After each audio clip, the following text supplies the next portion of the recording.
بسم الله الرحمن الرحيم. قد أفلح المؤمنون الذين هم في صلاتهم خاشعون والذين هم عن اللغو معرضون والذين هم للزكاة فاعلون والذين هم لفروجهم حافظون إلا على أزواجهم أو ما ملكت أيمانهم فإنهم غير ملومين. فمن ابتغى وراء ذلك فأولئك هم العادون. والذين هم لأماناتهم وعهدهم راعون والذين هم على صلواتهم يحافظون أولئك هم الوارثون الذين يرثون الفردوس هم فيها خالدون. ولقد خلقنا الإنسان من سلالة من طين ثم جعلناه نطفة في قرار مكين ثم خلقنا النطفة علقة فخلقنا العلقة مضغة فخلقنا المضغة عظاما فكسونا العظام لحما ثم أنشأناه خلقا آخر فتبارك الله أحسن الخالقين. ثم إنكم بعد ذلك لميتون ثم إنكم يوم القيامة تبعثون. ولقد خلقنا فوقكم 7 طرائق وما كنا عن الخلق غافلين. وأنزلنا من السماء ماء بقدر فأسكناه في الأرض وإنا على ذهاب به لقادرون. فأنشأنا لكم به جنات من نخيل وأعناب لكم فيها فواكه كثيرة ومنها تأكلون. وشجرة تخرج من طور سيناء تنبت بالدهن وصبغ للآكلين. وإن لكم في الأنعام لعبرة نسقيكم مما في بطونها ولكم فيها منافع كثيرة ومنها تأكلون وعليها وعلى الفلك تحملون. ولقد أرسلنا نوحا إلى قومه فقال يا قوم اعبدوا الله ما لكم من إله غيره أفلا تتقون. فقال الملأ الذين كفروا من قومه ما هذا إلا بشر مثلكم يريد أن يتفضل عليكم ولو شاء الله لأنزل ملائكة ما سمعنا بهذا في آبائنا الأولين إن هو إلا رجل به جنة فتربصوا به حتى حين. قال رب انصرني بما كذبون. فأوحينا إليه أن اصنع الفلك بأعيننا ووحينا فإذا جاء أمرنا وفارت النور فاسلك فيها من كل زوجين 2 وأهلك إلا من سبق عليه القول منهم ولا تخاطبني في الذين ظلموا إنهم مغرقون. فإذا استويت أنت ومن معك على الفلك فقل الحمد لله الذي نجانا من القوم الظالمين وقل رب أنزلني منزلا مباركا وأنت خير المنزلين. إن في ذلك لآيات وإن كنا لمبتلين. ثم أنشأنا من بعدهم قرنا آخرين فأرسلنا فيهم رسولا منهم أن اعبدوا الله ما لكم من إله غيره أفلا تتقون. وقال الملأ من قومه الذين كفروا وكذبوا بلقاء الآخرة وأترفناهم في الحياة الدنيا ما هذا إلا بشر مثلكم يأكل مما تأكلون منه ويشرب مما تشربون ولئن أطعتم بشرا مثلكم إنكم إذا لخاسرون. أيعدكم أنكم إذا متم وكنتم ترابا وعظاما أنكم مخرجون هيهات هيهات لما توعدون إن هي إلا حياتنا الدنيا نموت ونحيا وما نحن بمبعوثين إن هو إلا رجل افترى على الله كذبا وما نحن له بمؤمنين. قال رب انصرني بما كذبون قال عما قليل ليصبحن نادمين فأخذتهم الصيحة بالحق فجعلناهم غثاء فبعدا للقوم الظالمين. ثم أنشأنا من بعدهم قرونا آخرين ما تسبق من أمة أجلها وما يستأخرون ثم أرسلنا رسلنا تترى كلما جاء أمة رسولها كذبوه فأتبعنا بعضهم بعضا وجعلناهم أحاديث فبعدا لقوم لا يؤمنون. ثم أرسلنا موسى وأخاه هارون بآياتنا وسلطان مبين إلى فرعون وملئه فاستكبروا وكانوا قوما عالين فقالوا أنؤمن لبشرين مثلنا وقومهما لنا عابدون فكذبوهما فكانوا من المهلكين. ولقد آتينا موسى الكتاب لعلهم يهتدون وجعلنا ابن مريم وأمه آية وآويناهما إلى ربوة ذات قرار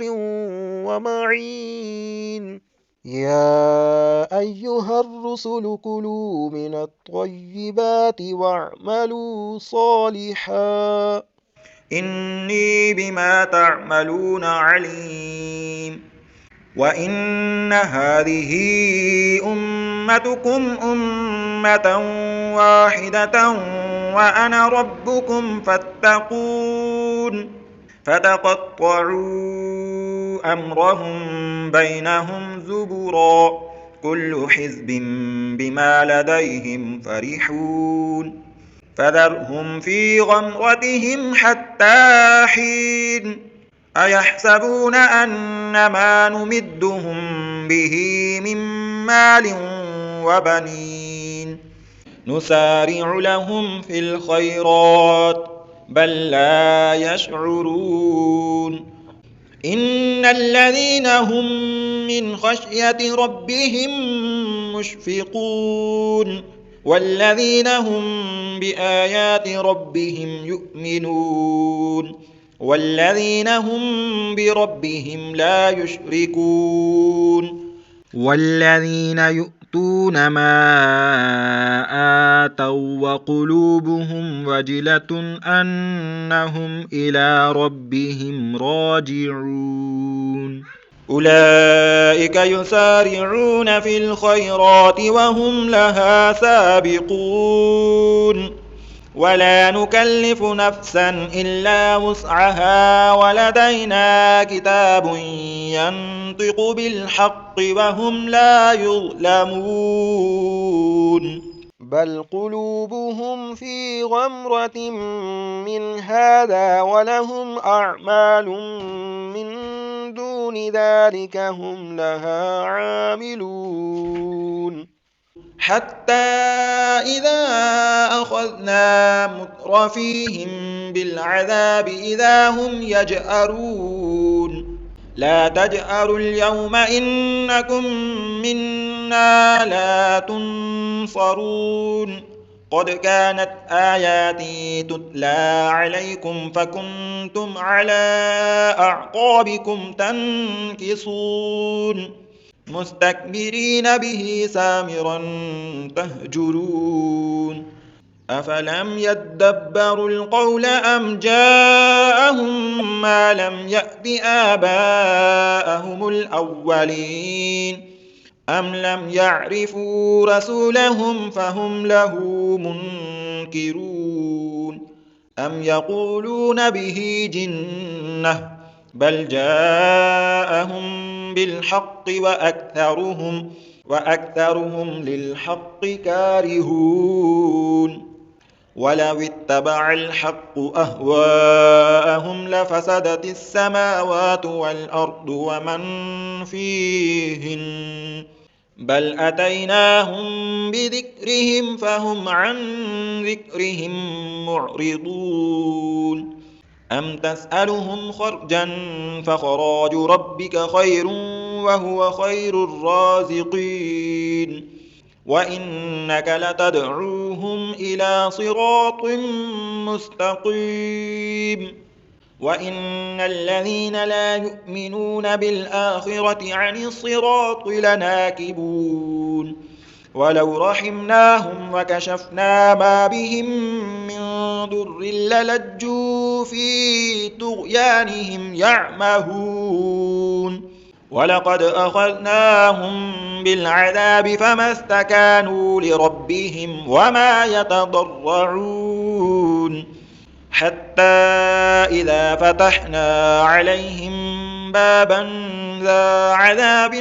شديد إذا هم فيه مبلسون وهو الذي أنشأ لكم السمع والأبصار والأفئدة قليلا ما تشكرون وهو الذي ذرأكم في الأرض وإليه تحشرون وهو الذي يحيي ويميت وله اختلاف الليل والنهار أفلا تعقلون بل قالوا مثل ما قال الأولون قالوا أئذا متنا وكنا ترابا وعظاما أئنا لمبعوثون لقد وعدنا نحن وآباؤنا هذا من قبل إن هذا إلا أساطير الأولين قل لمن الأرض ومن فيها إن كنتم تعلمون سيقولون لله قل أفلا تذكرون قل من رب السماوات السبع ورب العرش العظيم سيقولون لله قل أفلا تتقون قل من بيده ملكوت كل شيء وهو يجير ولا يجار عليه إن كنتم تعلمون سيقولون لله قل فأنى تسحرون بل أتيناهم بالحق وإنهم لكاذبون ما اتخذ الله من ولد وما كان معه من إله إذا لذهب كل إله بما خلق ولعلى بعضهم على بعض سبحان الله عما يصفون عالم الغيب والشهادة فتعالى عما يشركون قل رب إما تريني ما يوعدون رب فلا تجعلني في القوم الظالمين وإنا على أن نريك ما نعدهم لقادرون ادفع بالتي هي أحسن السيئة نحن أعلم بما يصفون وقل رب أعوذ بك من همزات الشياطين وأعوذ بك رب أن يحضرون حتى إذا جاء أحدهم الموت قال رب ارجعون لعلي أعمل صالحا فيما تركت كلا إنها كلمة هو قائلها ومن ورائهم برزخ إلى يوم يبعثون فإذا نفخ في الصور فلا أنساب بينهم يومئذ ولا يتساءلون فمن ثقلت موازينه فأولئك هم المفلحون ومن خفت موازينه فأولئك الذين خسروا أنفسهم في جهنم خالدون تلفح وجوههم النار وهم فيها كالحون ألم تكن آياتي تتلى عليكم فكنتم بها تكذبون قالوا ربنا غلبت علينا شقوتنا وكنا قوما ضالين ربنا أخرجنا منها فإن عدنا فإنا ظالمون قال اخسئوا فيها ولا تكلمون إنه كان فريق من عبادي يقولون ربنا آمنا فاغفر لنا وارحمنا وأنت خير الراحمين فاتخذتموهم سخريا حتى أنسوكم ذكري وكنتم منهم تضحكون إني جزيتهم اليوم بما صبروا أنهم هم الفائزون قال كم لبثتم في الأرض عدد سنين قالوا لبثنا يوما أو بعض يوم فاسأل العادين قال إن لبثتم إلا قليلا لو أنكم كنتم تعلمون أفحسبتم أنما خلقناكم عبثا وأنكم إلينا لا ترجعون فتعالى الله الملك الحق لا إله إلا هو رب العرش الكريم ومن يدع مع الله إلها آخر لا برهان له به فإنما حسابه عند ربه إنه لا يفلح الكافرون وقل رب اغفر وارحم وأنت خير الراحمين بسم الله الرحمن الرحيم سورة أنزلناها وفرضناها وأنزلنا فيها آيات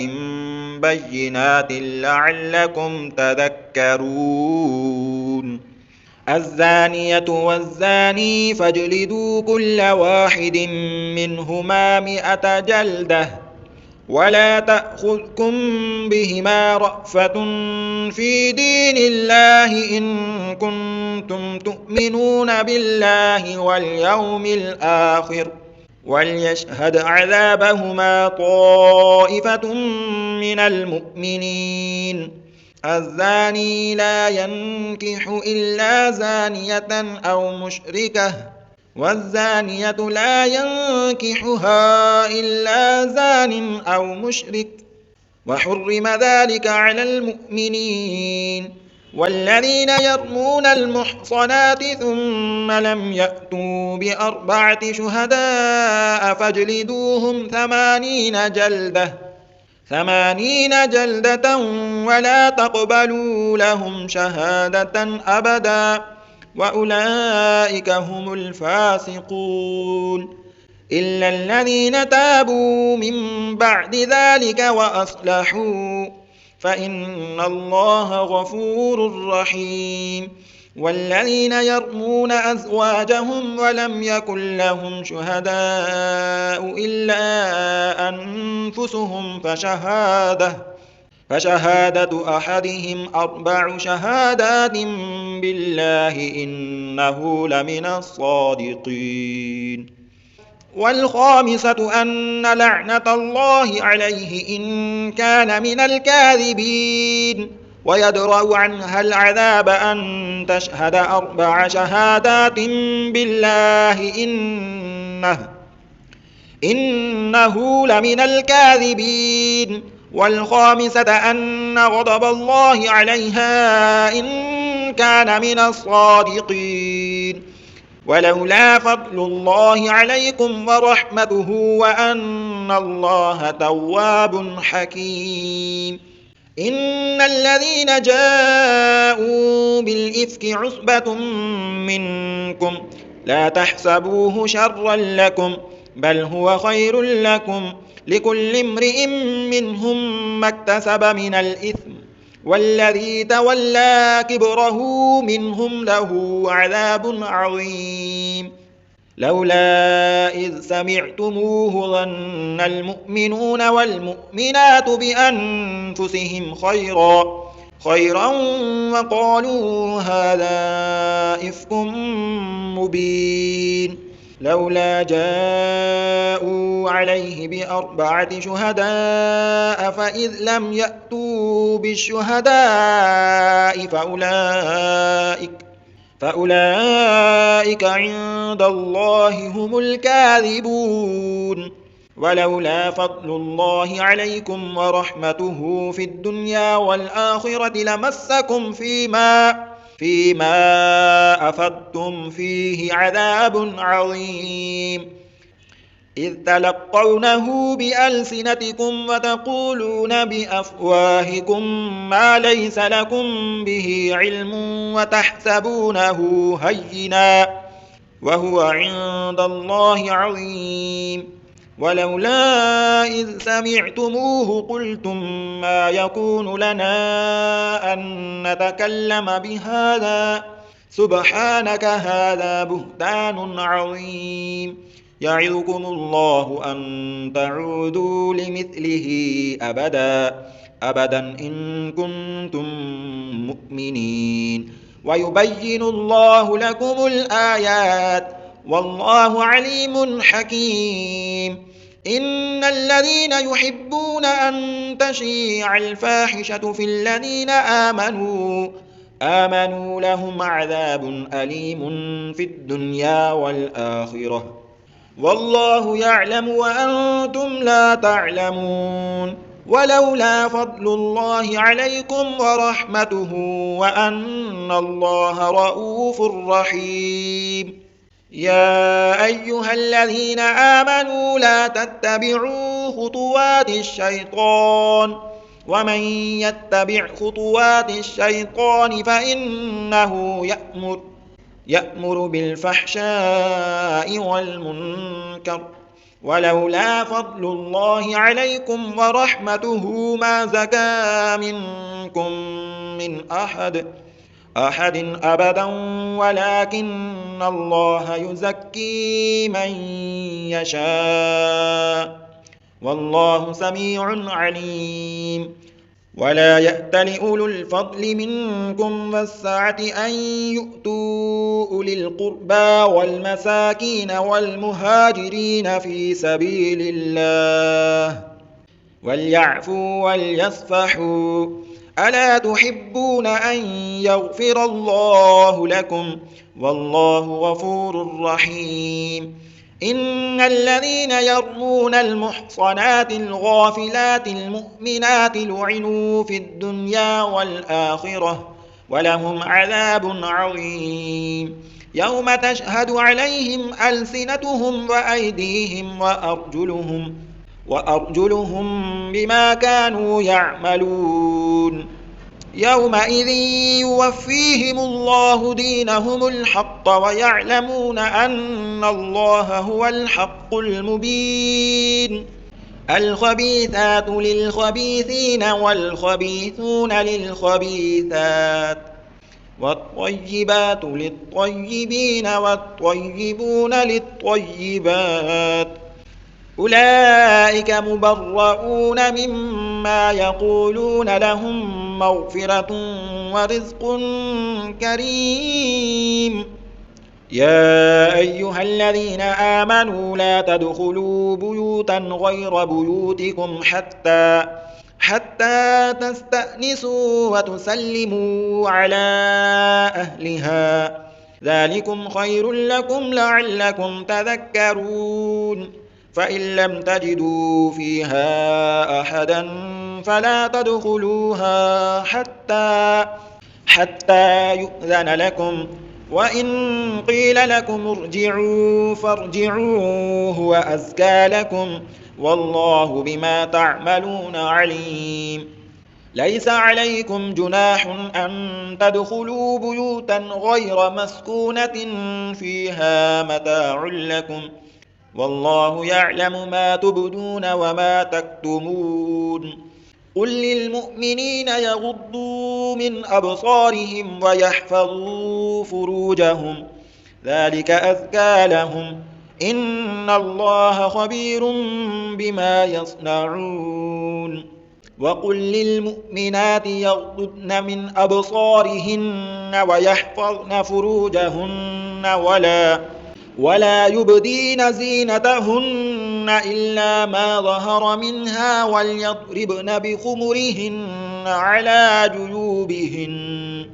ولا يبدين زينتهن إلا لبعولتهن أو آباء بعولتهن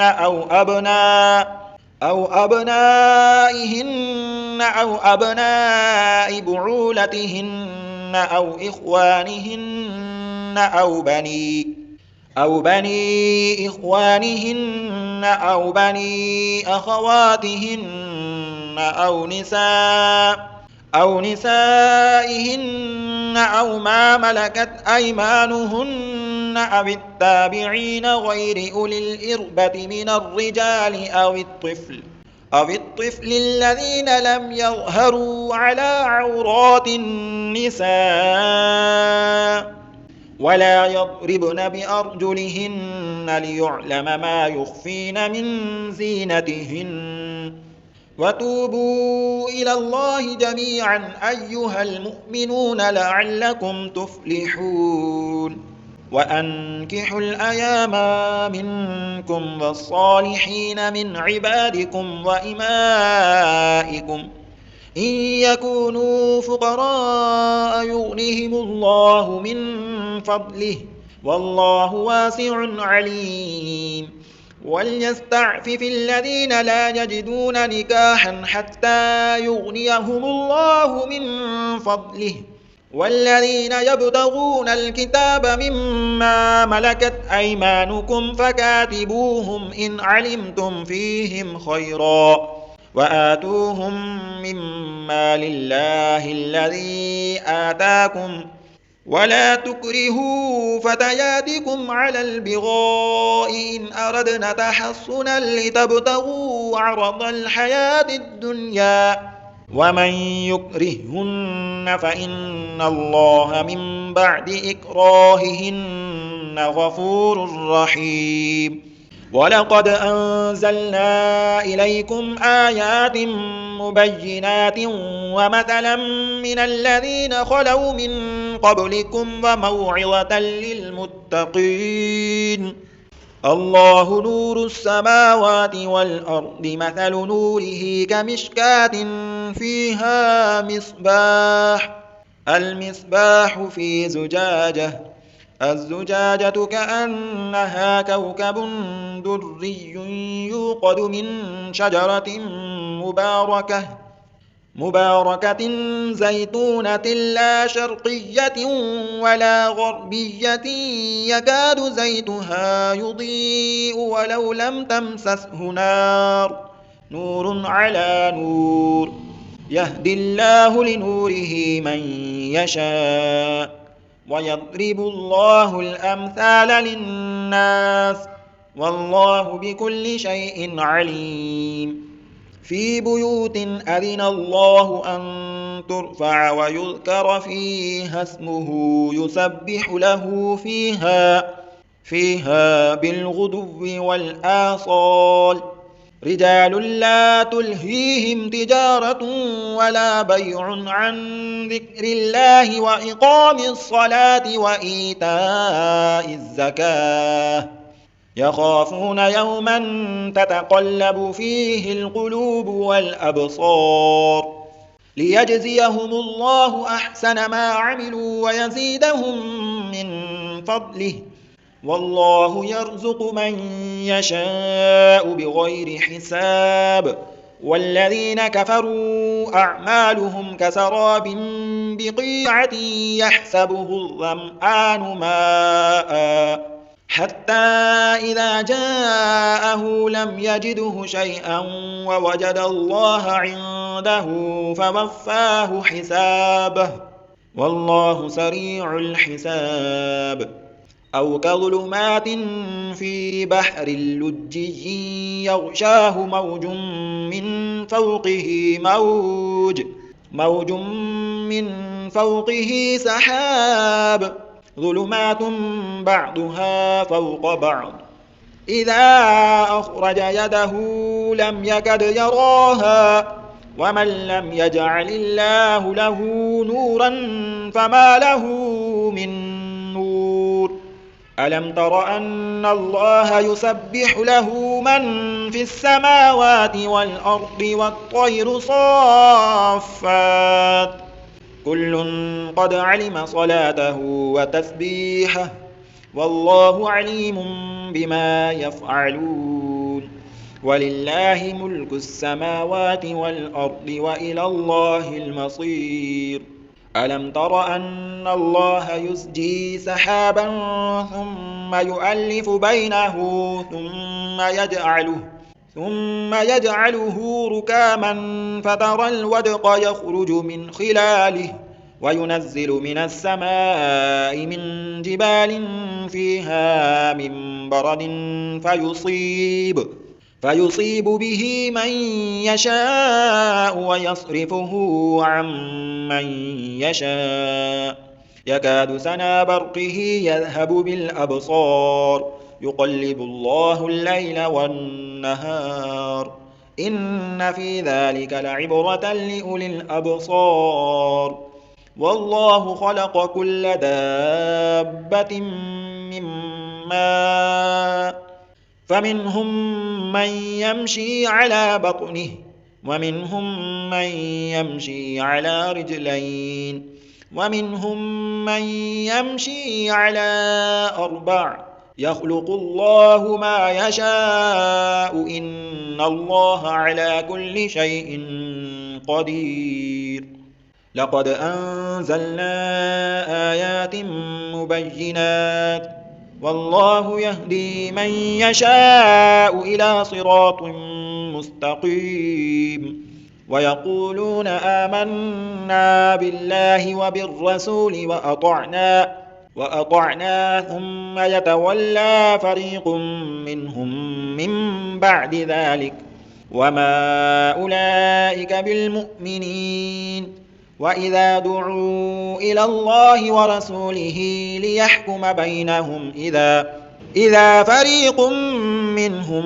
معرضون وإن يكن لهم الحق يأتوا إليه مذعنين أفي قلوبهم مرض أم ارتابوا أم يخافون أن يحيف الله عليهم ورسوله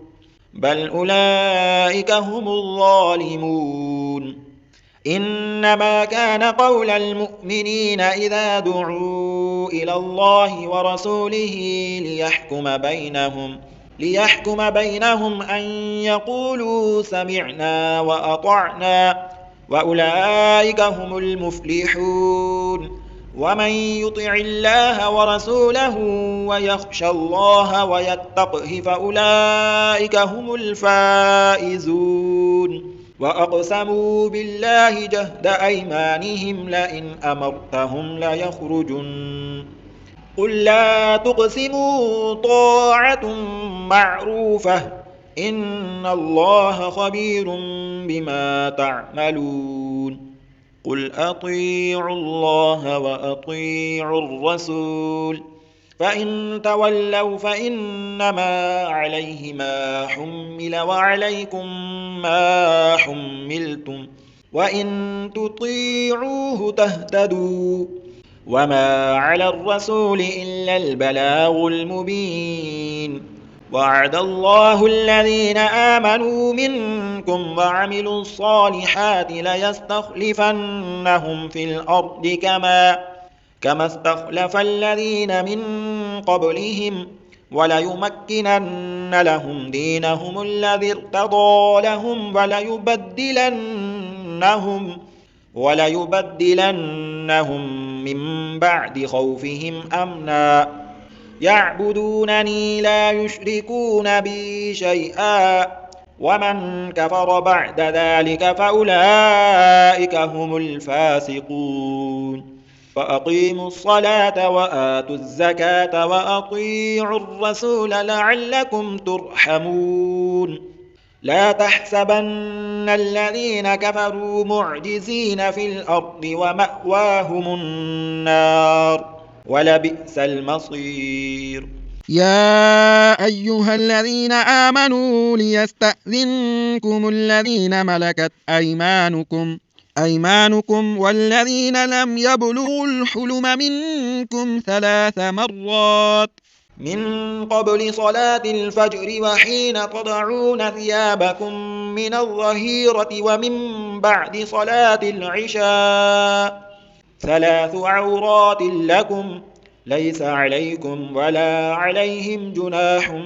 بعدهن طوافون عليكم بعضكم على بعض كذلك يبين الله لكم الآيات والله عليم حكيم وإذا بلغ الأطفال منكم الحلم فليستأذنوا كما استأذن الذين من قبلهم كذلك يبين الله لكم آياته والله عليم حكيم والقواعد من النساء اللاتي لا يرجون نكاحا فليس عليهن جناح أن يضعن ثيابهن غير متبرجات بزينة وأن يستعففن خير لهن والله سميع عليم ليس على الأعمى حرج ولا على الأعرج حرج ولا على المريض حرج ولا على أنفسكم أن تأكلوا من بيوتكم أو بيوت آبائكم أو بيوت أمهاتكم أو بيوت إخوانكم أو بيوت أخواتكم أو بيوت أعمامكم أو بيوت أعمامكم أو بيوت عماتكم أو بيوت أخوالكم أو بيوت خالاتكم أو ما ملكتم مفاتحه أو صديقكم ليس عليكم جناح أن تأكلوا جميعا أو أشتاتا فإذا دخلتم بيوتا فسلموا على أنفسكم تحية من عند الله مباركة طيبة كذلك يبين الله لكم الآيات لعلكم تعقلون إنما المؤمنون الذين آمنوا بالله ورسوله وإذا كانوا معه على أمر جامع لم يذهبوا حتى يستأذنوه إن الذين يستأذنونك أولئك الذين يؤمنون بالله ورسوله فإذا استأذنوك لبعض شأنهم فأذن لمن شئت منهم واستغفر لهم الله إن الله غفور رحيم لا تجعلوا دعاء الرسول بينكم كدعاء بعضكم بعضا قد يعلم الله الذين يتسللون منكم لواذا فليحذر الذين يخالفون عن أمره أن تصيبهم فتنة أو يصيبهم عذاب أليم ألا إن لله ما في السماوات والأرض قد يعلم ما أنتم عليه ويوم يرجعون إليه فينبئهم بما عملوا والله بكل شيء عليم بسم الله الرحمن الرحيم تبارك الذي نزل الفرقان على عبده ليكون للعالمين نذيرا الذي له ملك السماوات والأرض ولم يتخذ ولدا ولم يكن له شريك في الملك وخلق كل شيء فقدره تقديرا واتخذوا من دونه آلهة لا يخلقون شيئا وهم يخلقون ولا يملكون لأنفسهم ضرا ولا نفعا ولا يملكون موتا ولا حياة ولا نشورا وقال الذين كفروا إن هذا إلا إفك افتراه وأعانه عليه قوم آخرون فقد جاءوا ظلما وزورا وقالوا أساطير الأولين اكتتبها فهي تملى عليه بكرة وأصيلا قل أنزله الذي يعلم السر في السماوات والأرض إنه كان غفورا رحيما وقالوا ما لهذا الرسول يأكل الطعام ويمشي في الأسواق لولا أنزل إليه ملك فيكون معه نذيرا أو يلقى إليه كنز أو تكون له جنة يأكل منها وقال الظالمون إن تتبعون إلا رجلا مسحورا انظر كيف ضربوا لك الأمثال فضلوا فلا يستطيعون سبيلا تبارك الذي إن شاء جعل لك خيرا من ذلك جنات تجري من تحتها الأنهار ويجعل لك قصورا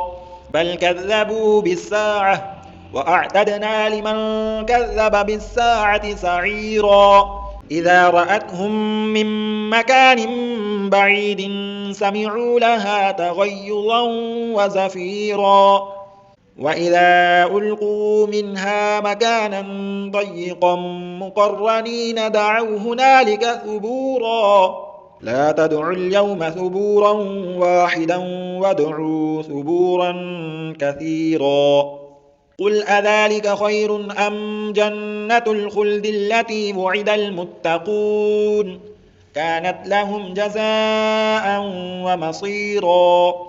لهم فيها ما يشاءون خالدين كان على ربك وعدا مسئولا ويوم يحشرهم وما يعبدون من دون الله فيقول أأنتم أضللتم عبادي هؤلاء أم هم ضلوا السبيل قالوا سبحانك ما كان ينبغي لنا أن نتخذ من دونك من أولياء ولكن متعتهم وآباءهم حتى نسوا الذكر وكانوا قوما بورا فقد كذبوكم بما تقولون فما تستطيعون صرفا ولا نصرا ومن يظلم منكم نذقه عذابا كبيرا وما أرسلنا قبلك من المرسلين إلا إنهم ليأكلون الطعام ويمشون في الأسواق وجعلنا بعضكم لبعض فتنة أتصبرون وكان ربك بصيرا